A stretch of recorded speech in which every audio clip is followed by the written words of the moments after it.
Ervin, how do we know that it's true that we are all connected?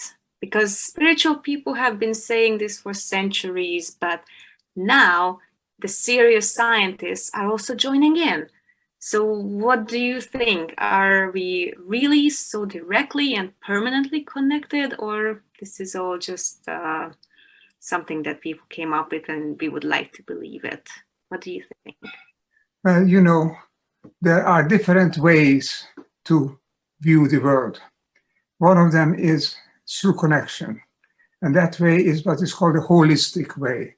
When you see the whole the system as a whole, humanity on the planet as a whole, and then you see everything within that is connected. The other way is the atomistic way. And you see, I see only one thing at a time. There's one thing connected to one other thing, and I can manipulate that one by one. And that was the atomistic way, but was a worldview based on considered science. But it was the science of Darwin, of Newton, and of these people who are thinking of things bit by bit, the logical atomists. So then you could manipulate.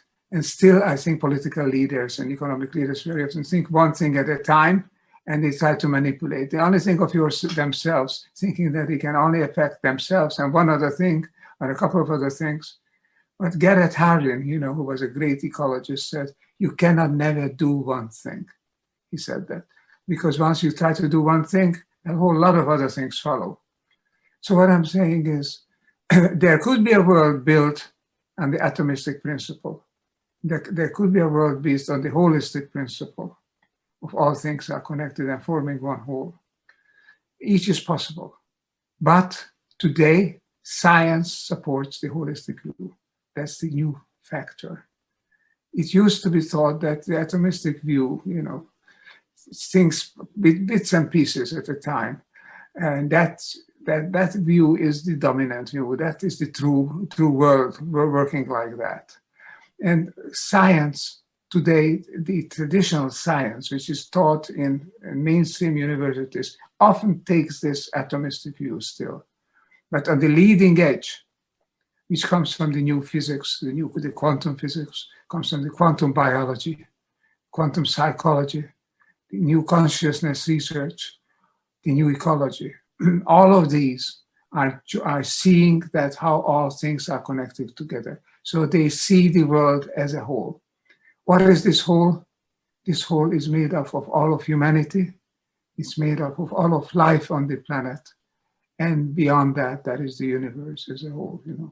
The universe as a whole starting to evolve 13.7 billion years ago after the Big Bang and continually evolving. And it's evolving as a whole system. So we are part of that. To view ourselves as part of that is to have a very different worldview, a very different paradigm. The skeptics can point to the fact that we don't see all these connections. What we see is only one thing at a time. I want to say that's true, but we don't see everything the way it is. We only see a part of reality. We know that the brain only picks up a very small portion of all the information that's reaching it. So we know that when we move on to other levels of consciousness, which you can measure with the frequencies of the electromagnetic field, the EEG patterns, electroencephalographic patterns, we see that on deep frequencies, on low frequencies, also very high frequencies, things are connected. One thing affects another thing. There's experiments show this. And of course, physics experiments show that particles are connected instantly over space and time. So there is evidence. I don't want to harp on this point. I want to say there is evidence that the world is indeed whole and that we are part of it, but we don't perceive it with our eyes or everyday mentality immediately. It's almost a hidden, a higher or a deeper reality. We are now discovering it. Thank goodness, it's important to discover it. As we can pursue our conversation, it's very important, and why we can perhaps see that too. Indeed, but What do you think? Would it make a difference if people would be actually aware of their interconnections? Like, would that make a better world? Let's think of this.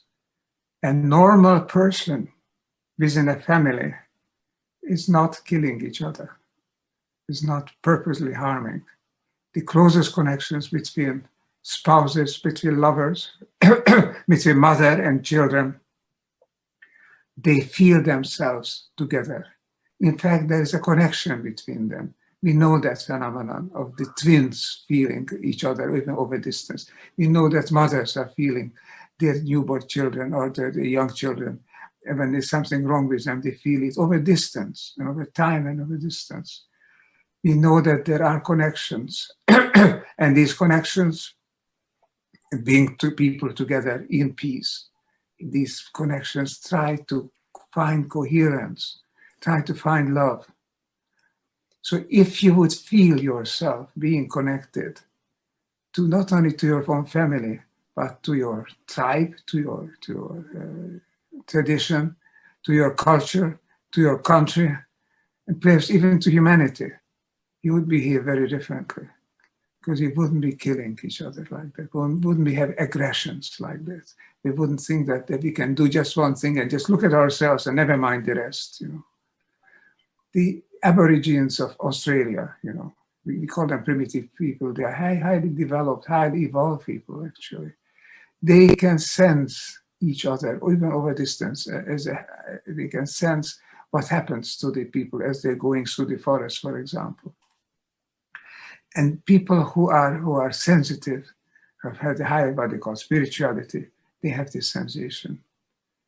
And when you have this sensation, then obviously, then you behave more like a member of a family and not somebody else. The whole concept that we have of stranger, foreigner, that's all part of the atomistic worldview. This is me and that's you. In the holistic worldview, there is no real you other than each other. We are all part of one thing.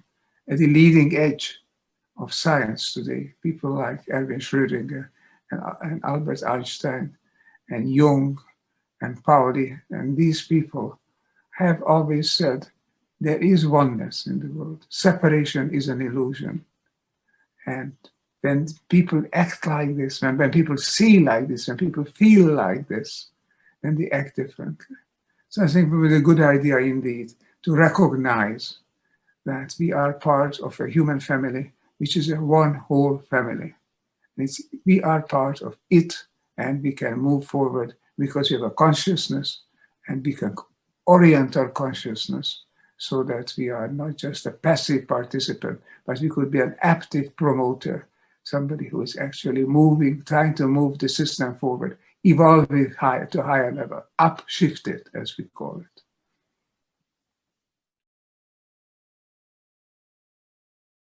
About consciousness, like we do know that humans have consciousness and animals have consciousness, and you frequently mention planetary consciousness. Can you explain that a little bit? Consciousness, of course, again, the atomistic view is consciousness is mine, it's only mine, it's only in my brain, it's produced by my brain. And if something happens to the brain, then the consciousness vanishes. There is simply no consciousness. So my consciousness and your consciousness are separate, But now we recognize that consciousness is so strongly interconnected that on this more subtle level, what happens to one consciousness also affects the others. Erwin Schrödinger, a great physicist, said there is no sense in which we can talk about consciousness in the plural. There's only one consciousness. Many learned volumes have been written on the idea of a one consciousness. It used to be just purely spiritual speculation. Today we know that consciousness is not limited to my brain, it's not produced by my brain. We are transmitters, as it were. Consciousness is as much a part of the universe as energy is, as information is. And I would say it's much more real than what used to be called the most real of all things, which was matter. Matter is, in a sense, something that we perceive as such, because things are on a level of these coherent waves, become so coherent together, so well work together, form single entities, form larger units which appear like matter, but actually all things are vibrations, frequencies working together. The great maverick physicist Nikola Tesla said, if you want to know more about the universe, think in terms of frequencies. Yes, vibrations and frequencies. Ultimately, we are all part of the universe of vibration. And if we know this, then we will start acting differently. People who are, for example, have the sensitivity, the Aborigines, but also people in India and in Asia who believe in reincarnation, they know that the other person is not different from them. It could have been them in a previous incarnation. Or they could be also that in the next incarnation, perhaps. So when you know connection, when you feel connection, you don't disregard, you don't harm on purpose. So it's very important to change our mindset from the atomistic to the holistic mindset, based on connection and on oneness, not just esoteric ideas, concreteness. The most successful species are those who are collaborative, who work together, and not those who just compete. It's not just the survival, not that the fittest who survives, the most collaborative that survives. We now know this in the new biology. More like about evolution. So do you think our next evolutionary step is planetary consciousness? Indeed. This is exactly what I think, yes. It could be. It's not guaranteed. It's not a mechanistic, deterministic step. Just sit back and then you're going to grow evolutionary consciousness. I think we have to collaborate. We have to recognize this. If given enough time, of course, we would reach that. But there's also a danger in between. You have these points of critical points, the tipping points, and they could lead to extinctions. Many species have become extinct, the majority actually of the complex species. We have a consciousness. We don't need to become extinct. We would know how to evolve together. The next step is to recognize our oneness, create a consciousness which embraces the planet. That's what I call a planetary consciousness. It's not the consciousness of the planet. It's a consciousness of being part of the planet. And that, I think, is what we need to become a better citizens of this planet. Well, that's very inspiring and makes me a little bit more optimistic, because sometimes I feel that this planetary consciousness is rising, but more of something that's happening, like it's not very nice and clear at the moment. It's just how I feel, because all these crises that are going on right now, will we make it beyond all these different things? Like it seems like everything is happening all at once, everywhere, at the same time. And sometimes I'm very optimistic, sometimes I'm a little bit skeptical. But how are you? Are you optimistic? Are there things that we can do to make it work, basically? I am hopeful. I know that there is an opportunity to make a better world. I know the opportunity to evolve. We can, in a way, in an odd way, we can be thankful for the crisis, whether it's climate change, whether it's the migrants, whether it's the virus, whether it's now war and aggression. I'm not saying we should have more of these. We should overcome them. But what they do is to give us a push.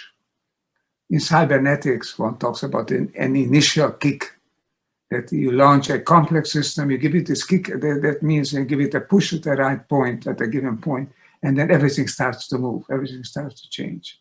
It's a highly interdependent, highly sensitive system in which we live. And this system undergoes periodic transformations, not regular intervals, But it's some of these so-called bifurcations are more deep than others.